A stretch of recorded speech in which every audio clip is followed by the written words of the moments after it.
Film का नाम है वारिसु। कहानी की शुरुआत होती है एक बिजनेसमैन से जिसका नाम जय प्रकाश है। वो एक गौतम नाम के बिजनेसमैन से एक डील करता दिखता है। फिर वो सबको डील की इन्फॉर्मेशन को सीक्रेट रखने को कहता है ताकि कोई और उस डील को ना हथिया ले। पर अगले सीन में कुछ लोग डील की बात आउट कर देते हैं और जय अजय नाम के लोगों को बता देते हैं। फिर जय प्रकाश को टीवी के थ्रू पता चलता है कि मिस्टर गौतम की डील मिस्टर राजेंद्र ने ले ली है। फिर उसके पास एक कॉल आता है जिस पर मिस्टर राजेंद्र, जो उसका व्यापारी दुश्मन है, वो कहता है तुम्हारी डील हथियाने के लिए मेरे 2 बेटे ही काफी है और तुम मेरी बराबरी नहीं कर पाओगे। फिर अगले सीन में मिस्टर गौतम राजेंद्र के घर आता है। वो उसके परिवार से मिलता है। फिर वो 2 बेटों के अलावा तीसरे बेटे विजय के बारे में पूछता है। विजय का नाम सुन के राजेंद्र को गुस्सा आ जाता है। वो कहता है कि मुर्दों के बारे में मैं नहीं जानता। फिर नेक्स्ट सीन में थलापति विजय की एंट्री होती है। वो एक शो में दिखते हैं जहाँ उनसे मीडिया पूछती है कि उनके फादर के पास इतने पैसे हैं फिर भी वो अलग स्टार्टअप क्यों चला रहे हैं। वो गुस्से में बोलते हैं कि उनका बिजनेस उनका है और मेरा बिजनेस मेरा। ऐसा कह के वो शो से चले जाते हैं। फिर 7 साल का फ्लैशबैक दिखाया जाता है जहाँ मिस्टर राजेंद्र विजय को अपने बिजनेस में जोड़ने को कहते हैं पर विजय मना कर देता है, जिससे गुस्सा होकर मिस्टर राजेंद्र विजय को घर से निकाल देते हैं। विजय नहीं चाहता था कि वो अपने फादर के बिजनेस में साथ दे। नेक्स्ट सीन में राजेंद्र की वाइफ उसे क्षति पूर्ति की पूजा करने को कहती है बट राजेंद्र मना कर देता है। फिर अगले सीन में मिस्टर राजेंद्र ऑफिस में बिजनेस के टेंडर की बातें करता दिखता है।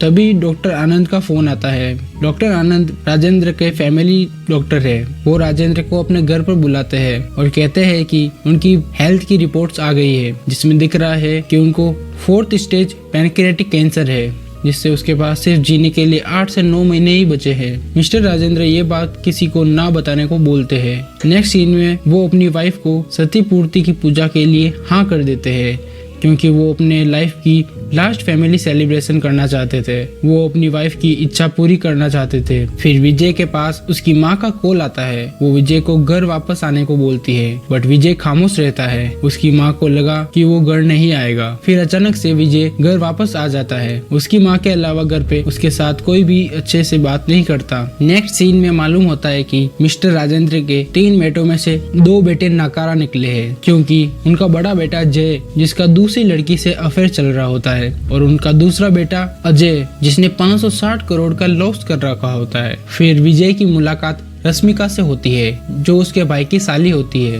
उन दोनों को लव एट फर्स्ट साइट सा हो जाता है। उधर जय प्रकाश कॉल करता है मिस्टर राजेंद्र को और कहता है कि उसने टेंडर जीत लिया है। ये सुन राजेंद्र अपने स्टाफ पे बहुत गुस्सा होता है और कहता है जिसने भी टेंडर की इन्फॉर्मेशन को आउट किया है उसको वो छोड़ेगा नहीं। फिर सती पूर्ति की पूजा में जय के अफेयर के बारे में सबको पता चल जाता है और अजय के 560 करोड़ के लॉस का नोटिस भी आ जाता है। इसी के साथ ये भी मालूम होता है कि टेंडर की इन्फॉर्मेशन आउट करने वाला और कोई नहीं बल्कि राजेंद्र का छोटा बेटा अजय ही है। ये जानकर मिस्टर राजेंद्र का दिल टूट जाता है। वो सोचता है उसके दोनों बेटे नाकारा निकले हैं। तभी एक न्यूज आती है कि विजय के स्टार्टअप में 250 करोड़ का इन्वेस्टमेंट हुआ है, जिसे देख मिस्टर राजेंद्र शर्मिंदा हो जाता है क्योंकि उसने विजय को गलत समझकर घर से बाहर निकाला था। फिर जब विजय घर छोड़ के वापस जा रहा होता है तो राजेंद्र विजय को घर पर ही रुक जाने को कहता है। राजेंद्र विजय को कंपनी का चेयरमैन बन जाने को कहता है पर विजय मना कर देता है, जिसकी वजह से राजेंद्र और भी टेंशन में आ जाता है। विजय घर से चला जाता है लेकिन कुछ देर बाद वो घर वापस आता है क्योंकि मिस्टर आनंद ने विजय को पैनक्रियाटिक कैंसर के बारे में बता दिया था, जिसे सुन वो अपने फादर की बात मान के कंपनी का चेयरमैन बन जाता है। लेकिन इस बात से बाकी दोनों भाइयों को बुरा लगता है और वो विजय को परेशान करने लगते हैं और घर छोड़कर चले जाते हैं। जिसके बाद वो दोनों भाई जय प्रकाश को ज्वाइन कर लेते हैं। इधर माइनिंग के टेंडर के लिए विजय और राजेंद्र प्लानिंग करते हैं और उधर जय प्रकाश के साथ जय और अजय राजेंद्र की बिजनेस स्ट्रेटेजी उसके दोनों बेटे जय प्रकाश को बता देते हैं। बट विजय अपना अलग ही प्लान बनाता है जिससे वो टेंडर भी जीत जाता है। नेक्स्ट सीन में जय की बेटी रिया किडनैप हो जाती है, जिसे ढूंढने विजय शहर के डेंजर एरिया में एंथनी के पास रिया को लेने जाता है क्योंकि पुलिस वहां जाने से इनकार कर रही होती है और रिया को वो ले आता है। फिर जय विजय को इमोशनली होके बोलता है कि तुम्हारे माँ बाप भी तुम्हें याद करते होंगे जब तुम उनके साथ नहीं हो। जय इमोशनल हो जाता है और वापस घर पर आ जाता है। फिर एक दिन मिस्टर राजेंद्र की तबीयत बिगड़ जाती है, जिसके बाद डॉक्टर आनंद राजेंद्र के पैनक्रियाटिक कैंसर की बात पूरे परिवार को बता देते हैं। विजय की माँ उससे अजय को भी घर वापस ले आने को कहती है। तभी विजय जब अजय को लेने जाता है तो अजय विजय से कहता है, मैं घर वापस नहीं आऊंगा, मुझे मिस्टर राजेंद्र की तबीयत की कोई